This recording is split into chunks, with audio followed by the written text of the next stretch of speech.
Hello everyone, Skits here and welcome to episode 33 of Skyrim Mods Weekly. I want to let you know that I also do DayZ videos, so if you're interested in DayZ, I left the link for them down in the description. Anyway, I hope you enjoyed this video and thank you for watching. First mod I have for you is called Magic Sneak Attack by steelfeathers. This mod allows you to do sneak attacks with spells as well, just like you can do them with bows and melee weapons. Now whenever you are hidden and you have a spell equipped, sneak attack bonus damage will apply to your attack.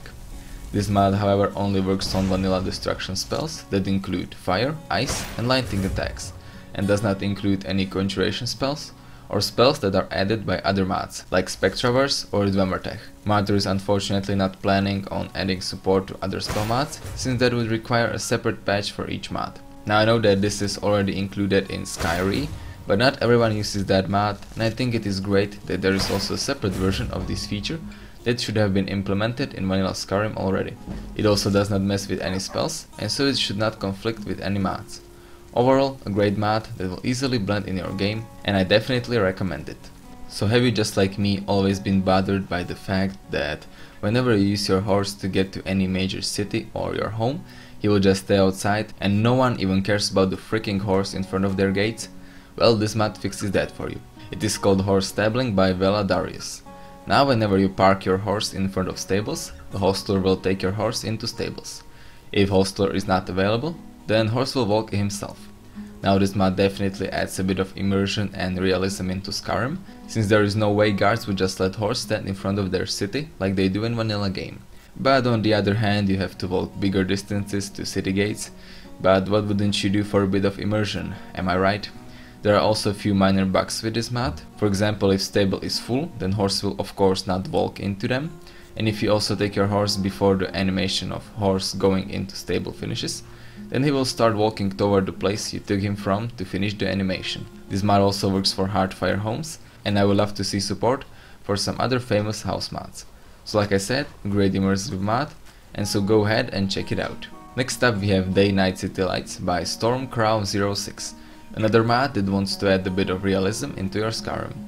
This mod adds a small script that extinguishes all fires in the cities during the day, since, you know, during day there is no need for burning torches or candles, because we have this thing called sun that creates light instead. Anyway, yet another small but useful mod. The script currently runs in Whiterun, Markarth, Solitude and Riften. Other cities still waste energy by burning tons of useful wood for all those fires that they keep lit during the day. Now there are still few bugs with this mod. For example, fires burn outside of their holders and just float in the air, or some of the fires are still lit even during the day. But otherwise, a very simple mod that should be a great addition into your load order. Moving on, we have Unlocked Grip by DServant. This mod allows you to switch between different weapon modes, just like you can in Dark Souls. So for example, if you are using one-handed weapon, you can use it as two-handed weapon, and if you are using two-handed weapon, you can use it as one-handed. All you have to do is set the hotkey for it in mod configuration menu. Weapons will also use their respective perks and skills, so even if you use Warhammer as one-handed weapon, you will still increase two-handed weapon skill. To make sure weapons are not overpowered or underpowered, one-handed mode of two-handed weapons does less damage, and vice versa applying to one-handed weapons as well. Another thing I love about this mod is that if you use one-handed mode, your second hand is free, and you can use whatever you want in it. So for example, if you wanna play as two-handed mage, you can use one-handed mode of two-handed weapon in right hand, and your spells in left hand. Mod also supports any other weapon mods you may have installed, and you can use it outside of combat or even during combat for quick switches between fighting styles. Newest version 0.5 also improves mod configuration menu and scripting, so make sure you update it if you are using some of the older version. Overall, an amazing mod. Newest version is almost bugless, and I definitely recommend it to everyone. Now let's take a look at Lifelike idle animations by HHaleyy. As the name suggests, this mod adds new idle animations for female characters. I know that a lot of people use 7-base body idle animations, but I personally never like them, since your character keeps on spinning and it was annoying speaking to asses all the time. This mod however adds feminine, lore-friendly idle animations that don't look sexist or stupid, and that is what I mainly love about them. As you can see, they change every few seconds, so you should never get bored of them, and variety is pretty good as well. Right now there are 4 animations that play in loop, but Matter also plans to add more of them along with male version. So if you're looking for some good looking, feminine, but not erotic animations, then this mod is definitely for you. Next up we have True Wolves of Skyrim by KrittaKitty. This mod adds completely new visuals for wolves. My author thought that wolves in vanilla game look way too ugly and skinny, and with all the easy prey in Skyrim, they should be fatter and healthier, and so he created these new textures and meshes for them. New mesh was created from original vanilla wolves, while textures are brand new. They are 2K and come in 9 different color variations, and my author also created new wolf pelts for each type of wolf. Now I personally think that wolves now look a lot better, more like fierce beasts of forest, and less like hungry dogs that can even catch a fox. And I think that a lot of people agree with me, since this mod got over 200 endorsements in one day, which is something I haven't seen in a while. Like I mentioned, there are 9 color variations, 3 for each type of wolf, which includes snow, pit and normal wolf. As an optional file, my author also created a new dog companion for this mod, called Lola, who is based on his childhood dog Lola, who passed away at the grand old age of 18, so make sure you check her out as well. She can be found in front of Drunken Huntsman. Overall, an amazing job from my author, wolves now look great, and I recommend this mod for everyone. Moving on, we have Eyes of Aber by Aberin. This mod has over 100 new eyes that you can use on your character. They can only be used on humans, on both males and females. Unfortunately, due to time restraints, I can't show you each type of eye separately, so that is why I only go through them in race menu. Sorry for that. Now all of these new eyes look amazing, new textures look great, most of the eyes are lore friendly, maybe except for few that look very similar to one's characters in Naruto have. I personally saw Rinnegan and Senin eyes when I was looking through them, but I think that I also saw Sharingan somewhere as well.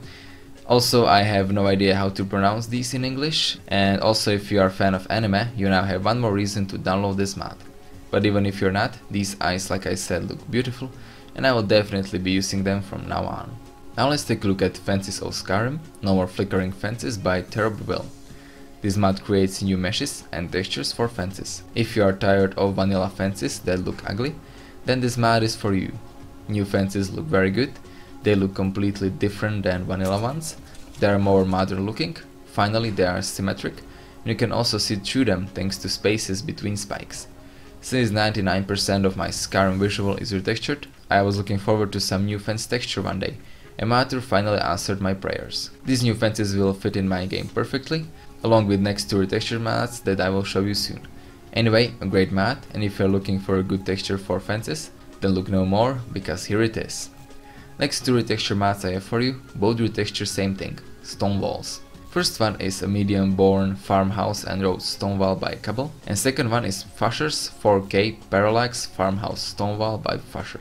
Now since both of them retexture the same thing, I decided to include them in one review, and some double transitions are incoming, so make sure your computer is ready for them, since I don't want to be responsible for melting it down. Anyway, both of them are 4K and support Parallax as well, so there are many huge differences between them. It is more about personal taste. aMidianBorn textures are a bit darker than Pfuscher's one, but both of them are very detailed and they look better than vanilla ones, of course. And vanilla ones also look a lot brighter. So yeah, like I said, it's only up to you which one of these you will download. I personally like both of them and can't really decide which one to use, and that is why I also reviewed both of them in one review, so make sure you check them out. And the last one we will be taking a look at is called Raziel Vampire Armor by AthenaX. Author of Necromancer Armor, I reviewed all the way back in episode 5. This mod adds new armor into the game. You can obtain it by crafting it at Forge under Steel category if you want the warrior version, or if you want the mage version and wings as well, you need to craft it on Tanning Rack. This armor was inspired by one that Raziel wears at the beginning of Soul River, a very old PS1 game. Obviously there is only a male version of this armor, which is a big plus, since we almost never get any new male armors here in Skyrim. It also comes with custom model and textures. Model is very unique. It is quite skimpy for a male armor, but that is how the armor actually looked in Soul River, and so I can't complain about that. Textures look great as well, and I especially like the wings, those look amazing. Another thing I liked are gauntlets. They make your hand look different and similar to ones Raziel has in Soul River. Like I mentioned, there are 2 versions of this armor, Mage and Warrior one, that are same visually but have different statistics. Overall, a great looking armor that is a must download for any fan of Legacy of Kain, Raziel, or male armors in general. And yeah guys, I guess that's it for this week's episode. Like I mentioned, make sure you check out my DayZ videos if you're interested. And yeah guys, I hope you enjoyed this video. Leave a like if you did, tell me what you think about it in the comments. Subscribe for more Fallout, Skyrim, DayZ and Stalker content, and I will see you next time.